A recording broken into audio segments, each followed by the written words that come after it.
നമുക്കറിയാം കൊച്ചി കേരളത്തിന്റെ വളർച്ചയ്ക്ക് എത്രത്തോളം പ്രാധാന്യമുള്ള ഒരു ഇടമാണെന്നുള്ളത്.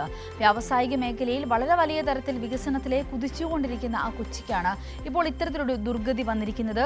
UDF സർക്കാർ തദ്ദേശ സ്ഥാപനങ്ങൾക്കുള്ള പദ്ധതി വിഹിതം വെട്ടിക്കുറയ്ക്കുമ്പോൾ അത് കൊച്ചിയെ മാത്രം ബാധിക്കുന്ന ഒരു പ്രശ്നമല്ല.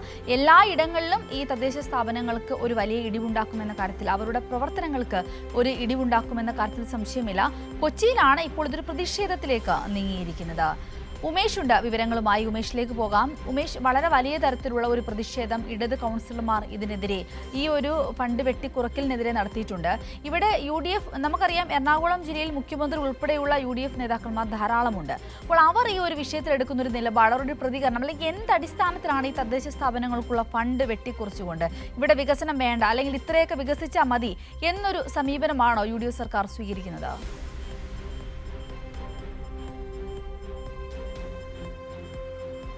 സിന്ധൂരി, ഈ കഴിഞ്ഞ LDF സർക്കാരിൻ്റെ അവസാന കാലത്താണ് ബജറ്റ് അവതരിപ്പിച്ചത്. അതിൽ തദ്ദേശ ഭരണ സ്ഥാപനങ്ങൾക്കൊക്കെ അർഹമായ വിഹിതം ഉൾപ്പെടുത്തി തന്നെയാണ് ആ ബജറ്റ് അവതരിപ്പിച്ചത്. പക്ഷേ പിന്നീട് മെയ് മാസത്തിൽ സർക്കാർ മാറി. അതിനുശേഷം മുഖ്യമന്ത്രിയായ VD സതീശൻ തന്നെ ധനവകുപ്പ് ഏറ്റെടുത്തു. അദ്ദേഹം തന്നെയാണ് ഈ പുതുക്കിയ ബജറ്റ് അവതരിപ്പിച്ചത്. ഇതിൽ തദ്ദേശ ഭരണ സ്ഥാപനങ്ങൾക്കുള്ള വിഹിതം വെട്ടിച്ചുരുക്കിയെ സംബന്ധിച്ച് വലിയ വിവാദങ്ങൾ ഉയർന്നു വന്നിരുന്നു. അത് കഴിഞ്ഞ ദിവസങ്ങളായി ഏറെ ചർച്ചയുമായിരുന്നു. ഇതിലിപ്പോൾ ഓരോ തദ്ദേശ സ്ഥാപനങ്ങൾക്കും എത്രത്തോളം അതിൻ്റെ രൂക്ഷ ഫലങ്ങൾ അനുഭവിക്കുന്നു എന്നുള്ളതിൻ്റെ ഒരു ഉദാഹരണമാണ് ഈ കൊച്ചി കോർപ്പറേഷൻ്റെ കാര്യം എടുത്ത് ചൂണ്ടിക്കാട്ടി നമ്മൾ പറയുന്നത്. അതിലവിടുത്തെ കൗൺസിലർമാർ, പ്രത്യേകിച്ച് പ്രതിപക്ഷമായ ഇടത് കൗൺസിലർമാരൊക്കെ വലിയ പ്രതിഷേധത്തിലുമാണ്. അവരാണ് ഇക്കാര്യം എത്രത്തോളം ഈ കൊച്ചി കോർപ്പറേഷനെ സംബന്ധിച്ച്, അല്ലെങ്കിൽ കൊച്ചിയുടെ വികസനത്തെ എത്രത്തോളം ഇത് ദോഷകരമായി ബാധിക്കുന്നു, എങ്ങനെയാണ് ഇത് തിരിച്ചടിയാകുന്നതെന്ന് സംബന്ധിച്ച് കണക്കുകൾ സഹിതം വിശദീകരിക്കുന്നത്. ഇതിപ്പോൾ ഈ റിപ്പോർട്ടിൽ തന്നെ നമ്മൾ കണ്ടു. കഴിഞ്ഞ LDF സർക്കാരിൻ്റെ അവസാന ബജറ്റിൽ 133.34 കോടിയാണ് ഈ പ്ലാൻ ഫണ്ടായി കൊച്ചി കോർപ്പറേഷന് പ്ലാൻ ഫണ്ടിൽ വകയിരുത്തിയിരുന്നത്. അത് ഈ പുതുക്കിയ ബജറ്റ് UDF സർക്കാർ, മുഖ്യമന്ത്രിയായ VD സതീശൻ പുതുക്കിയ ബജറ്റ് അവതരിപ്പിച്ചതോടെ കൊച്ചി കോർപ്പറേഷനുള്ള പ്ലാൻ ഫണ്ട് 23.67 കോടിയാക്കി ക്രമീകരിക്കുകയാണ്. അപ്പോൾ 133 കോടി ഉണ്ടായിരുന്നത് 23 കോടിയിലേക്ക് ചുരുങ്ങുമ്പോൾ ഒറ്റയടിക്ക് 150.66 കോടിയുടെ കുറവ് ഈ പ്ലാൻ ഫണ്ടിൽ വരുത്തി എന്നുള്ളതാണ്. ഇത് മാത്രമല്ല, പട്ടികജാതി ഉപപദ്ധതിയിൽ 9.70 കോടി രൂപയായിരുന്നു നേരത്തെ വകയിരുത്തിയിരുന്നത്, LDF സർക്കാർ വകയിരുത്തുന്നത്. അത് 8.24 കോടിയായി കുറച്ചു. പട്ടികവർഗ ഉപപദ്ധതിയുടേത് 2.59 കോടിയായിരുന്നത് 2.20 കോടിയായി കുറച്ചു.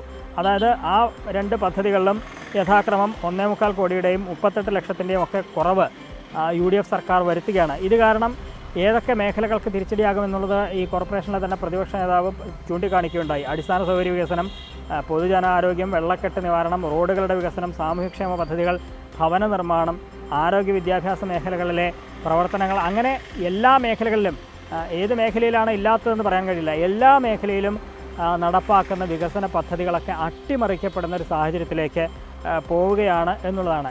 ഈ സാഹചര്യത്തിലാണ് ഈ കൊച്ചി കോർപ്പറേഷനിലെ ഇടത് കൗൺസിലർമാർ, പ്രതിപക്ഷ നേതാവ് VA ശ്രീജിത്തിൻ്റെ നേതൃത്വത്തിൽ ഇന്നലെ കോർപ്പറേഷന് മുന്നിൽ വലിയ പ്രതിഷേധ ധർണാ സമരം സംഘടിപ്പിച്ചത് എന്നുള്ളതാണ്. കാരണം ഇതിന് ഒരു പരിഹാരം കാണണം. കാരണം ഇത്രയും വലിയ വ്യത്യാസം ഈ ഫണ്ടുകളിൽ വരുത്തിയിരിക്കുകയാണെന്നുള്ളതാണ്. കൊച്ചിയെ സംബന്ധിച്ച് ഒട്ടേറെ വികസന പദ്ധതികൾ, നാടിന് ഗുണമുണ്ടാകുന്ന ഒട്ടേറെ വികസന പദ്ധതികൾ കോർപ്പറേഷൻ നടപ്പാക്കി വരികയാണ്. അതിനൊക്കെയാണ് വലിയ തിരിച്ചടി ഉണ്ടാകുന്ന സമീപനം UDF സർക്കാർ സ്വീകരിച്ചിരിക്കുന്നത്. അതിലാണ് വലിയ പ്രതിഷേധം ഇപ്പോൾ ഉയർന്നു വന്നിരിക്കുന്നത്. സിന്ധൂരി, ഉമേഷ്, ഇവിടെ ഈ തദ്ദേശ സ്ഥാപനങ്ങളുടെ ഫണ്ട് വെട്ടിക്കുറയ്ക്കുക എന്ന് പറയുമ്പോൾ വികസനം മാത്രമല്ല, അവരുടെ അടിസ്ഥാന കാര്യങ്ങൾക്ക്, ഒരു നഗരസഭയാവട്ടെ അല്ലെങ്കിൽ മറ്റ് തദ്ദേശ സ്ഥാപനങ്ങളാവട്ടെ, അവരുടെ ദൈനംദിന പ്രവർത്തനങ്ങൾക്കും അല്ലെങ്കിൽ അവരുടെ ഏറ്റവും അടിസ്ഥാനപരമായ അവർക്ക് പെട്ടെന്നുണ്ടാകുന്ന ഒരു ആവശ്യങ്ങൾക്കും അവരുടെ പൊതുവായ സൗകര്യങ്ങൾക്കും ഒക്കെ ഉപയോഗിക്കപ്പെടുന്ന ഫണ്ടായിരിക്കുമല്ലോ ഇത്. അപ്പോൾ അങ്ങനെ നോക്കുമ്പോൾ ഇത് വികസനം എന്നതിനേക്കാൾ ഉപരി അവരുടെ അടിസ്ഥാന സൗകര്യങ്ങളുടെ നിർമ്മാണത്തിലുൾപ്പെടെ ഒരു ഇടിവ് ഇനി വരാൻ പോവുകയല്ലേ ഇങ്ങനെ ഒരു വെട്ടിക്കുറയ്ക്കൽ നടന്നതോടെ?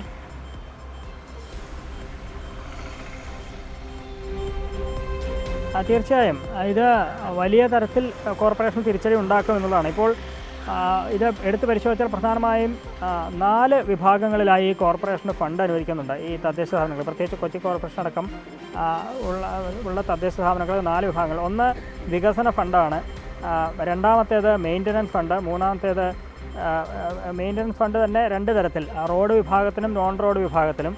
നാലാമത്തേത് പൊതു ആവശ്യ ഫണ്ട്. അപ്പോൾ ഈ വികസന ഫണ്ട് എന്ന് പറയുമ്പോൾ ഉൽപ്പാദന മേഖല, സേവന മേഖല, അടിസ്ഥാന സൗകര്യ വികസനം എന്നിവയ്ക്കൊക്കെ വേണ്ടിയാണ് ഈ ഫണ്ട് ഉപയോഗിക്കുന്നത്, വികസന ഫണ്ട് ഉപയോഗിക്കുന്നത്. മെയിൻ്റനൻസ് ഫണ്ട് പറയുമ്പോൾ നമ്മൾക്കറിയാവുന്നതുപോലെ തന്നെ റോഡുകൾ, കലുങ്കുകൾ, അവയുടെ അറ്റകുറ്റപ്പണികൾക്കൊക്കെ വേണ്ടിയാണ് അത് ഉപയോഗിക്കുന്നത്. നോൺ റോഡാണെങ്കിൽ മറ്റ് തരത്തിൽ ഈ റോഡല്ലാത്ത മറ്റ് വികസന പദ്ധതികൾക്ക് വേണ്ടി അത് ഉപയോഗിക്കുന്നു. ഇതുകൂടാതെ പൊതു ആവശ്യം, അതായത് സ്ഥാപനത്തിൻ്റെ ദൈനംദിന ഭരണ ചെലവുകൾക്കും പൊതുവായ ആവശ്യങ്ങൾക്കും, ഓഫീസ് പ്രവർത്തനം, വൈദ്യുതി, വെള്ളം അങ്ങനെ ഉള്ള അവയ്ക്ക് വേണ്ടിയാണ് ഇങ്ങനെ അനുവദിക്കുന്നത്. ഇതിലൊക്കെയാണ് വലിയ കുറവ് വരുത്തിയിരിക്കുന്നത് എന്ന് പറയുമ്പോൾ എങ്ങനെയൊക്കെ അതിന് തിരിച്ചടിയാകും എന്നുള്ളതാണ് നമ്മൾ കണ്ടത്. വലിയ കുറവ് ഇതിൽ വരുമ്പോൾ അത് റോഡ് വികസനത്തെ ബാധിക്കും, കുടിവെള്ള മേഖലയെ ബാധിക്കും, ആരോഗ്യ മേഖലയെ ബാധിക്കും, അങ്ങനെ എല്ലാ മേഖലയും അത് ബാധിക്കുക എന്നുള്ളതാണ്. അത് 109 കോടിയുടെ കുറവാണ് വരുത്തിയിരിക്കുന്നത് എന്നുള്ളത് ചെറിയ കുറവല്ല, അത് വലിയ തരത്തിൽ ഈ വികസനത്തെ ബാധിക്കും. കൊച്ചിയുടെ വികസനം തന്നെ അട്ടിമറിക്കപ്പെടുന്ന സാഹചര്യം ഉണ്ടാകും എന്നുള്ളതാണ്. അതുകൊണ്ടാണത് ഒരു ഗൗരവമുള്ള വിഷയമായി കണ്ട് ധർണയടക്കം നടത്തി പൊതുജനങ്ങളുടെ ശ്രദ്ധയിലേക്ക് അത് കൊണ്ടുവരികയും ഇതിലൊരു പുനഃപരിശോധന സർക്കാർ നടത്തണം എന്ന നിലയിലേക്ക് കാര്യങ്ങൾ മുന്നോട്ട് വയ്ക്കുന്നതും ആ നിലയിൽ തന്നെയാണ്. സിന്ധൂരി. ശരി ഉമേഷ്, വിശദമായി തന്നെ ഉമേഷ് കാര്യങ്ങൾ പറഞ്ഞു. ഉമേഷ് പറഞ്ഞതുപോലെ തന്നെ ഇത്തരത്തിലൊരു ഫണ്ട് വെട്ടിക്കുറയ്ക്കൽ നടക്കുമ്പോൾ അത് കൊച്ചി കോർപ്പറേഷൻ്റെ കൊച്ചി നഗരസഭയുടെ മാത്രമല്ല എല്ലാ ഇടങ്ങളിലും ഈ പറഞ്ഞ പോലുള്ള പ്രശ്നങ്ങൾ ഉണ്ടാക്കാനുള്ള തദ്ദേശ സ്ഥാപനങ്ങളുടെ മൊത്തത്തിലുള്ള പ്രവർത്തനങ്ങളെ പോലും ബാധിക്കും എന്ന കാര്യത്തിൽ സംശയമില്ല. അപ്പോൾ ഇങ്ങനെയുള്ള വെട്ടിക്കുറയ്ക്കലുകളുടെയൊക്കെ ലക്ഷ്യം അല്ലെങ്കിൽ അതിൻ്റെ പരിണിത ഫലത്തെക്കുറിച്ച് UDF സർക്കാർ ചിന്തിക്കേണ്ടത് അനിവാര്യമായി തീരുന്നുണ്ട്. എന്തായാലും ഇടത് കൗൺസിലർമാർ നല്ല രീതിയിലുള്ള വളരെ വലിയ തരത്തിലുള്ള പ്രതിഷേധത്തിലേക്ക് നീങ്ങുന്ന ഒരു വിവരം കൂടിയാണ് ഇതിനോടൊപ്പം നമുക്ക് കൂട്ടിച്ചേർക്കാനുള്ളത്.